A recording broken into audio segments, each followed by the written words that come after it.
열왕기하 4장. 선지자의 제자들의 아내 중에 한 여인이 엘리사에게 부르짖어 이르되, 당신의 종 나의 남편이 이미 죽었는데 당신의 종이 여호와를 경외한 줄은 당신이 아시는 바니이다. 이제 빚준 사람이 와서 나의 두 아들을 데려가 그의 종을 삼고자 하나이다 하니, 엘리사가 그에게 이르되, 내가 너를 위하여 어떻게 하랴? 내 집에 무엇이 있는지 내게 말하라. 그가 이르되, 계집종의 집에 기름 한 그릇 외에는 아무것도 없나이다 하니, 이르되, 너는 밖에 나가서 모든 이웃에게 그릇을 빌리라. 빈 그릇을 빌리되 조금 빌리지 말고 너는 내 두 아들과 함께 들어가서 문을 닫고 그 모든 그릇에 기름을 부어서 차는 대로 옮겨 놓으라 하니라. 여인이 물러가서 그의 두 아들과 함께 문을 닫은 후에 그들은 그릇을 그에게로 가져오고 그는 부었더니 그릇에 다 찬지라. 여인이 아들에게 이르되, 또 그릇을 내게로 가져오라 하니, 아들이 이르되, 다른 그릇이 없나이다 하니 기름이 곧 그쳤더라. 그 여인이 하나님의 사람에게 나아가서 말하니, 그가 이르되, 너는 가서 기름을 팔아 빚을 갚고 남은 것으로 너와 내 두 아들이 생활하라 하였더라. 하루는 엘리사가 수넴에 이르렀더니 거기에 한 귀한 여인이 그를 강권하여 음식을 먹게 하였으므로 엘리사가 그곳을 지날 때마다 음식을 먹으러 그리로 들어갔더라. 여인이 그의 남편에게 이르되, 항상 우리를 지나가는 이 사람은 하나님의 거룩한 사람인 줄을 내가 아노니, 청하건대 우리가 그를 위하여 작은 방을 담 위에 만들고 침상과 책상과 의자와 촛대를 두사이다. 그가 우리에게 이르면 거기에 머물리이다 하였더라. 하루는 엘리사가 거기에 이르러 그 방에 들어가 누웠더니 자기 사환 게하시에게 이르되, 이 수넴 여인을 불러오라 하니 곧 여인을 부르매 여인이 그 앞에 선지라. 엘리사가 자기 사환에게 이르되, 너는 그에게 이르라. 내가 이같이 우리를 위하여 세심한 배려를 하는도다. 내가 너를 위하여 무엇을 하랴? 왕에게나 사령관에게 무슨 구할 것이 있느냐 하니, 여인이 이르되, 나는 내 백성 중에 거주하나이다 하니라. 엘리사가 이르되, 그러면 그를 위하여 무엇을 하여야 할까 하니, 게하시가 대답하되, 참으로 이 여인은 아들이 없고 그 남편은 늙었나이다 하니, 이르되 다시 부르라 하여 부르매 여인이 문에 서니라. 엘리사가 이르되, 한 해가 지나 이때쯤에 내가 아들을 안으리라 하니, 여인이 이르되, 아니로소이다. 내 주 하나님의 사람이여, 당신의 계집종을 속이지 마옵소서 하니라. 여인이 과연 잉태하여 한 해가 지나 이때쯤에 엘리사가 여인에게 말한 대로 아들을 낳았더라.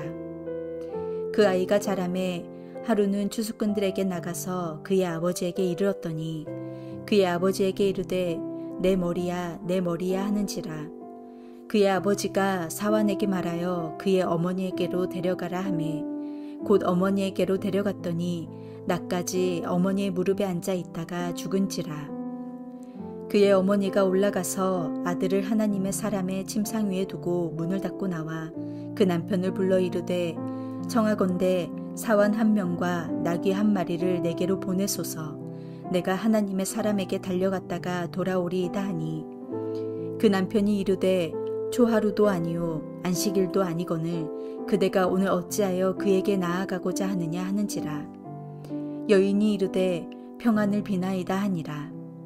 이에 나귀의 안장을 지우고 자기 사환에게 이르되, 몰고 가라. 내가 말하지 아니하거든 나를 위하여 달려가기를 멈추지 말라 하고 드디어 갈멜산으로 가서 하나님의 사람에게로 나아가니라. 하나님의 사람이 멀리서 그를 보고 자기 사환 게하시에게 이르되, 저기 수넴 여인이 있도다. 너는 달려가서 그를 맞아 이르기를, 너는 평안하냐? 내 남편이 평안하냐? 아이가 평안하냐 하라 하였더니, 여인이 대답하되 평안하다 하고 산에 이르러 하나님의 사람에게 나아가서 그 발을 아는지라. 게하시가 가까이 와서 그를 물리치고자 하매 하나님의 사람이 이르되, 가만두라. 그의 영혼이 괴로워하지만은 여호와께서 내게 숨기시고 이르지 아니하셨도다 하니라. 여인이 이르되 내가 내 주께 아들을 구하더이까 나를 속이지 말라고 내가 말하지 아니하더이까 하니 엘리사가 게하시야에게 이르되 내 허리를 묶고 내 지팡이를 손에 들고 가라. 사람을 만나거든 인사하지 말며 사람이 내게 인사할지라도 대답하지 말고 내 지팡이를 그 아이 얼굴에 놓으라 하는지라. 아이의 어머니가 이르되 여호와께서 살아계심과 당신의 영혼이 살아계심을 두고 맹세하노니 내가 당신을 떠나지 아니하리이다. 엘리사가 이에 일어나 여인을 따라가니라. 게하시가 그들보다 앞서가서 지팡이를 그 아이 얼굴에 놓았으나 소리도 없고 듣지도 아니하는지라. 돌아와서 엘리사를 맞아 그에게 말하여 아이가 깨지 아니하였다 하니라. 엘리사가 집에 들어가 보니 아이가 죽었는데 자기의 침상에 눕혔는지라. 들어가서는 문을 닫으니 두 사람뿐이라. 엘리사가 여호와께 기도하고 아이 위에 올라 엎드려 자기 입을 그의 입에 자기 눈을 그의 눈에 자기 손을 그의 손에 대고 그의 몸에 엎드리니 아이의 살이 차차 따뜻하더라. 엘리사가 내려서 집 안에서 한번 이리저리 다니고 다시 아이 위에 올라 엎드리니 아이가 7번 재채기하고 눈을 뜨는지라. 엘리사가 게하시를 불러 저 수넴 여인을 불러오라 하니 곧 부르매 여인이 들어가니 엘리사가 이르되 내 아들을 데리고 가라 하니라. 여인이 들어가서 엘리사의 발 앞에서 땅에 엎드려 절하고 아들을 안고 나가니라. 엘리사가 다시 길갈에 이르니 그 땅에 흉년이 들었는데 선지자의 제자들이 엘리사의 앞에 앉는지라. 엘리사가 자기 사환에게 이르되 큰 솥을 걸고 선지자의 제자들을 위하여 국을 끓이라 하매 한 사람이 채소를 캐러 들에 나가 들포도 덩굴을 만나 그것에서 들호박을 따서 옷자락에 채워 가지고 돌아와 썰어 국 끓이는 솥에 넣되 그들은 무엇인지 알지 못한지라. 이에 퍼다가 무리에게 주어 먹게 하였더니 무리가 국을 먹다가 그들이 외쳐 이르되 하나님의 사람이여 솥에 죽음의 독이 있나이다 하고 능히 먹지 못하는지라.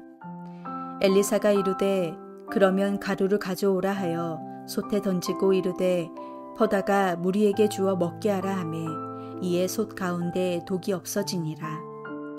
한 사람이 바알 살리사에서부터 와서 처음 만든 떡 곧 보리떡 20개와 또 자루에 담은 채소를 하나님의 사람에게 드린지라. 그가 이르되 무리에게 주어 먹게 하라. 그 사환이 이르되 내가 어찌 이것을 100명에게 주겠나이까 하나 엘리사는 또 이르되 무리에게 주어 먹게 하라. 여호와의 말씀이 그들이 먹고 남으리라 하셨느니라. 그가 그들 앞에 주었더니 여호와께서 말씀하신 대로 먹고 남았더라. 오늘의 본문인 열왕기하 4장에서는 엘리사의 4가지 기적의 이야기가 소개됩니다. 먼저 과부의 기름에 대한 기적과 수넴 여인이 늦게 얻은 아들이 죽은 후 살아나는 이야기, 국에 들어간 독을 제거한 이야기, 그리고 보리떡 20개로 100명을 먹인 이야기입니다. 이스라엘 역사에서 가장 타락했던 시대에 하나님께서는 엘리야와 엘리사를 보내셔서 각기 25년과 50년을 사역하게 하셨는데 이들을 통해 이스라엘이 하나님의 영광을 깨달아 알게 하셨습니다. 인생의 고난은 하나님을 믿는 성도에게도 예외가 아닙니다. 어려움이 있을 때 그 어려움은 믿는다고 비껴나가지 않습니다. 한 선지자의 생도 가운데 한 사람이 죽어 그 아내와 2 아들만 남게 되었습니다. 가난한 아내는 2 아들을 빚진 자에게 종으로 내놓을 수밖에 없는 상황에 처해졌습니다. 그녀가 도움을 호소하자 엘리사는 이웃에게서 빈 그릇을 될 수 있는 한 많이 빌려와 모든 그릇에 기름을 채우라고 지시합니다. 모든 그릇에 찰 때까지 기름이 끊어지지 않은 이 기적은 엘리야의 기적을 연상하게 합니다. 성도의 고난이 특별한 이유는 믿음이 있으면 고난마저도 하나님의 은혜를 경험하는 귀한 통로가 되기 때문입니다. 죽은 선지자 생도의 아내와 2 아들을 위하여 기름이 그치지 않게 하신 기적이나 보리떡 20개로 100명의 생도가 함께 배불리 먹고 남긴 기적은 먹고 사는 문제와 관련된 기적이라고 할 수 있습니다. 흉년의 길갈에 있는 선지학교를 방문한 엘리사는 제자들이 궁핍하여 어렵게 지내는 것을 보게 됩니다. 그래서 그는 그들을 먹이려고 국을 끓이게 합니다.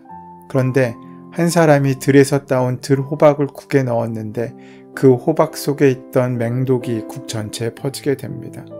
국을 먹던 제자들이 국에 독이 있다고 외치자 엘리사는 곡식을 갈아 만든 가루를 솥에 던집니다. 그러자 국에 있던 독이 사라지고 이미 국을 먹은 제자들에게도 아무 해가 없었습니다. 성도는 이 땅에 만연한 독소를 진리의 말씀으로 제거하고 사회를 변화시키는 빛과 소금의 역할을 감당하는 존재입니다. 그 당시 북이스라엘은 우상을 숭배하며 율법을 어기고 레위 사람 아닌 백성을 제사장으로 세우는 종교적 암흑기를 보내고 있었습니다. 이런 상황에서도 바알 살리사에서 한 사람이 처음 추수한 곡식으로 만든 보리떡 20개와 채소를 선지학교에 가져왔습니다. 성인 한 명의 한 끼 식사량을 보리떡 1개라고 가정할 때 그것으로 100명을 먹는 일은 불가능해 보였습니다. 그러나 엘리사가 하나님의 말씀대로 그것을 무리에게 주자 그들은 먹고 남는 기적을 경험합니다. 극심한 환난 가운데서도 하나님께서는 하나님의 백성을 돌보시는 것입니다. 말씀에 순종하는 의롭고 신실한 백성들을 통하여 하나님 나라가 확장되어져 갑니다. 이 두 경우 모두 하나님께서는 비록 적을지라도 그들이 가지고 있는 것을 통해 일하십니다. 무에서 유를 만드실 수 있으신 하나님께서 이렇게 일하시는 이유는 우리를 위한 것입니다. 누군가의 작은 헌신을 하나님은 기뻐하시고 거기에 은혜를 더욱 부어주시며 드리는 자의 믿음을 더하십니다. 이런 상황 속에서도 신앙에 빛나는 한 여인을 성경은 우리에게 소개합니다. 이름도 없이 그저 수넴 여인이라고만 알려진 한 귀한 여인입니다. 그녀의 경건은 섬김의 삶으로 드러나게 되었습니다. 우상 숭배에 빠져 하나님을 멀리하던 북이스라엘에서도 하나님의 사람을 진심으로 섬긴 여인이 있었습니다. 이 여인의 가정은 부유했고 남편은 사회적 지위가 높았던 것으로 보입니다. 여인과 그 남편은 엘리사에게 음식을 제공할 뿐만 아니라 아예 방을 마련해서 엘리사가 머물 수 있게 했습니다. 그들이 이러한 친절을 베푼 이유는 엘리사가 하나님의 거룩한 사람이었기 때문입니다. 그녀의 세심한 배려에 감동한 엘리사는 게하시를 통해 그녀에게 도울 일이 있는지를 묻지만 여인은 아무것도 바라지 않습니다. 하나님을 경외한 사람은 오직 하나님의 상만 바라보며 하나님 나라를 위해 대가 없이 기쁨으로 섬기는 삶을 살기 때문입니다. 하지만 하나님께서는 하나님께 헌신한 사람의 그 깊은 내면의 소원까지도 이루어 주십니다. 엘리사는 그 여인에게 아들이 없다는 상황을 살펴 하나님께서 아들을 주실 것이라고 약속합니다. 그리고 엘리사의 예언이 이루어져서 1년 뒤 수넴 여인은 아들을 낳았습니다. 우리에게 주신 하나님의 말씀은 하나님께서 정하신 때에 반드시 이루어집니다.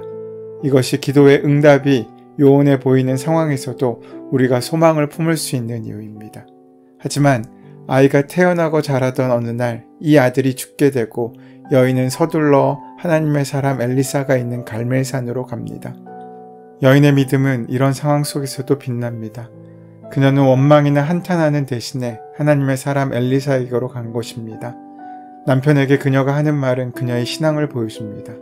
평안하다, 즉 잘 될 것이다 라는 말입니다. 그 믿음에 합당한 삶의 열매가 그녀의 삶 가운데 맺어지게 됩니다. 불신앙이 가득했던 그 시대 북왕국 이스라엘에서 하나님의 뜻을 따라 통치하는 선한 왕이 단 한 명도 등장하지 않던 그 상황 가운데 이런 귀한 믿음의 여인이 존재하고 있다는 사실은 매우 놀랍습니다. 우리 시대에도 불신앙과 불만족의 태도가 온 교회와 세상 안에 만연하지만 그럼에도 불구하고 이러한 현실과 상황이 우리의 신앙의 나태함의 핑계가 될 수 없습니다. 성경은 이 여인의 믿음을 우리 앞에 증거로 세우고 있기 때문입니다. 그 믿음을 기억하며 본받으며 살아가는 복된 하루가 되시기를 소원하고 축원합니다. 은혜의 주님, 도저히 신앙인이 나올 수 없을 것 같은 북이스라엘의 영적 형편 가운데도 별처럼 빛나는 믿음의 사람들을 보게 하시니 감사합니다. 이 땅의 어둠 가운데 우리도 하나님의 빛을 발하는 참된 믿음의 증인으로 설 수 있도록 인도하여 주시옵소서. 예수님의 이름으로 기도드립니다. 아멘. 이제 오늘 우리에게 허락하신 말씀이 나에게 주시는 말씀으로 만나지기 위하여 본문의 말씀을 묵상하시며 기도하시는 시간 가지도록 하겠습니다. 함께 기도합니다.